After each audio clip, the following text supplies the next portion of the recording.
The smell of acid eating through flesh is something you never forget.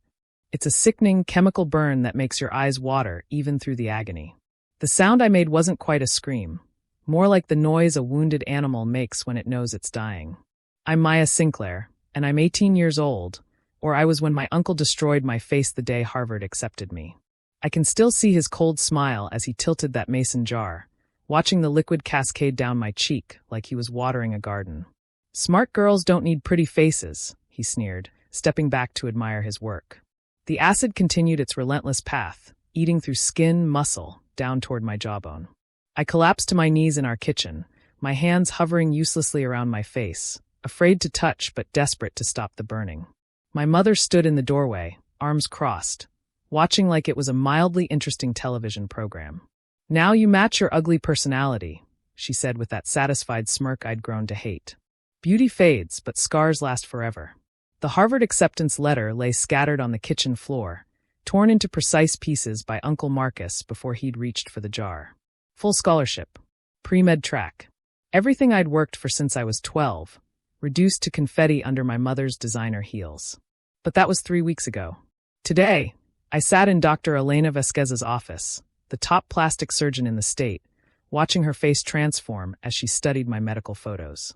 The smirk my mother had worn for weeks was finally gone, replaced by something that looked almost like fear. "These burns," Dr. Vasquez said slowly, adjusting her glasses as she examined the images on her computer screen, "show a very specific pattern. The depth, the trajectory, the way the acid pooled here and flowed here." She traced lines on the monitor with her pen. "This wasn't accidental splashback or a household accident. Someone poured this directly onto your face from approximately 18 inches above, in a deliberate, controlled manner." I watched my mother's manicured fingers tighten on her purse strap. "I told you, doctor. Maya was experimenting with cleaning chemicals for a school project. She's always been careless with dangerous materials." Dr. Vasquez pulled up another image. "Mrs. Sinclair, I've treated hundreds of chemical burns. Accidents create random splash patterns, irregular depths. Look at this." She zoomed in on the worst area, near my left cheek.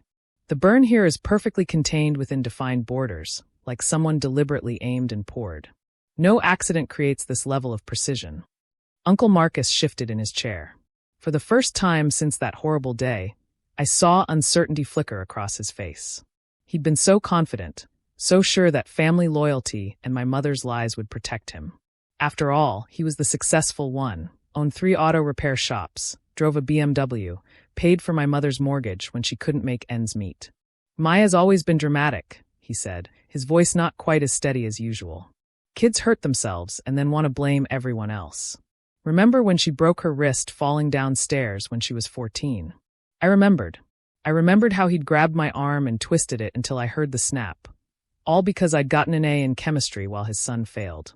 I remembered how my mother had coached me on what to tell the ER doctor, how she'd promised things would get better if I just kept quiet." "Dr. Vasquez," I said quietly, finding my voice for the first time in weeks. "There's something else you should know." My mother's head snapped toward me. "Maya, don't. He's done this before." The words tumbled out like water through a broken dam. "Not acid, but other things. When I got into the National Honor Society, he held my hand on a hot stove burner. When I won the state science fair, he locked me in the basement for 3 days. And when I got the Harvard letter, I touched the bandages on my face gently. He said smart girls don't deserve pretty faces." Dr. Vasquez was typing rapidly on her computer. "Maya, I need to document everything you just said. And I need to make a phone call. You can't involve outsiders in family business," my mother hissed. Maya's confused. "The trauma, the medications." "Mrs. Sinclair," Dr. Vasquez interrupted, her voice sharp as surgical steel. "Your daughter has suffered deliberate chemical burns, and she's just disclosed a pattern of abuse. I'm legally required to report this. But more than that, I'm morally obligated to protect her." She picked up her phone and dialed. "Detective Reyes? This is Dr. Vasquez at Metropolitan Hospital. I have a patient with deliberate acid burns, and I need you here immediately." Uncle Marcus stood up abruptly. "We're leaving. Maya, get your things."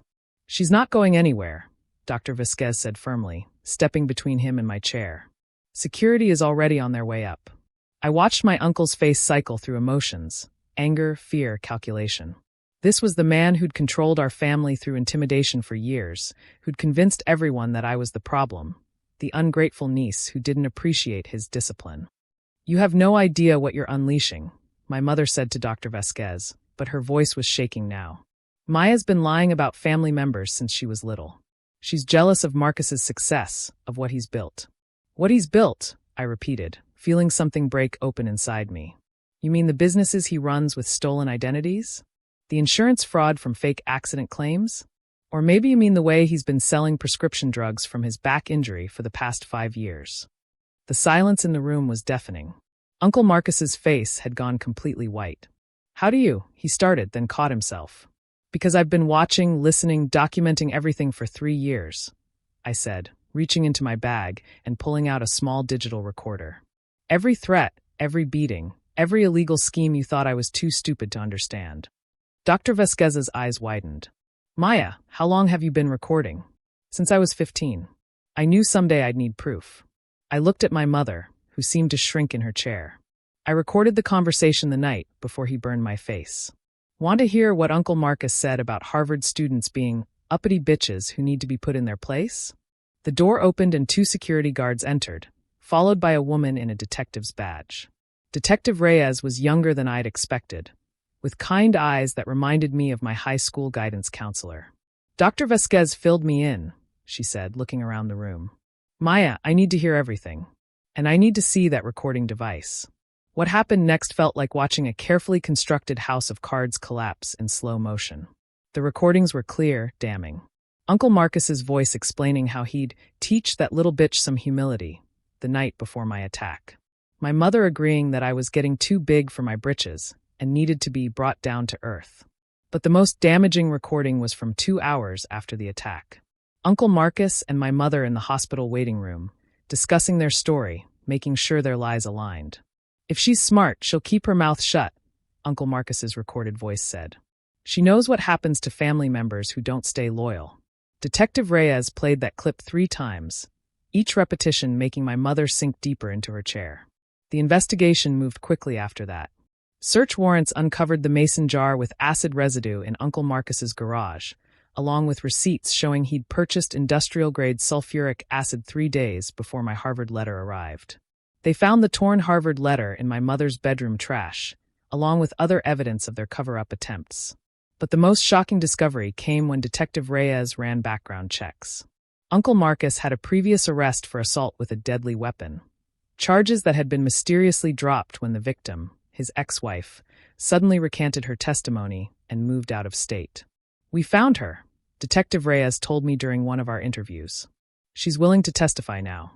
Your courage in speaking up gave her the strength to tell her story too." 3 months later, I sat in a courtroom watching Uncle Marcus being sentenced. 8 years for aggravated assault with a deadly weapon. My mother received 2 years for conspiracy and child endangerment. The judge's words still echo in my mind.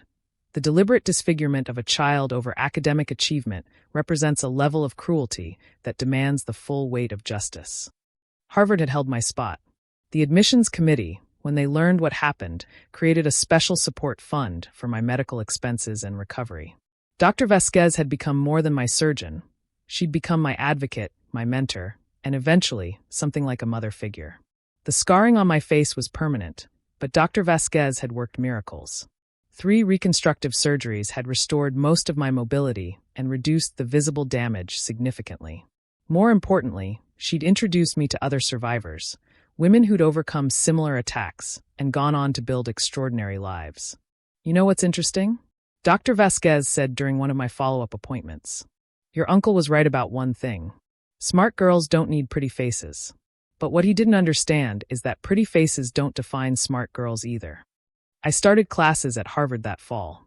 Pre-med, just as I'd always planned. But I'd added a minor in criminal justice, and I spent my weekends volunteering with a nonprofit that supported survivors of family violence. The first time I walked into a support group meeting, I saw faces like mine, marked by people who should have protected them. But I also saw strength, resilience, and hope. "My name is Maya," I said that first night, and my uncle tried to destroy my face because I got into Harvard. He thought that would destroy my future too. He was wrong. 1 year later, I I received a letter from a girl in Ohio whose stepfather had attacked her with boiling water when she won a debate tournament. She'd seen my story online and wanted me to know she was pressing charges, that my courage had inspired her to speak up. That letter sits framed on my desk now, next to my Harvard acceptance letter, carefully taped back together, every piece preserved. Uncle Marcus had meant to destroy my dreams by destroying my face. Instead, he'd given me something more powerful, a purpose. Sometimes I run my fingers along the scars on my cheek, feeling the raised tissue that marks where acid tried to eat through my future. The marks are still there, probably always will be. But they don't define me. If anything, they remind me daily that survival is a choice, that healing is possible, and that sometimes the most beautiful thing about a face isn't its perfection, it's the strength it carries. Dr. Vasquez was right. Smart girls don't need pretty faces. But we deserve so much more than the people who try to break us think we're worth.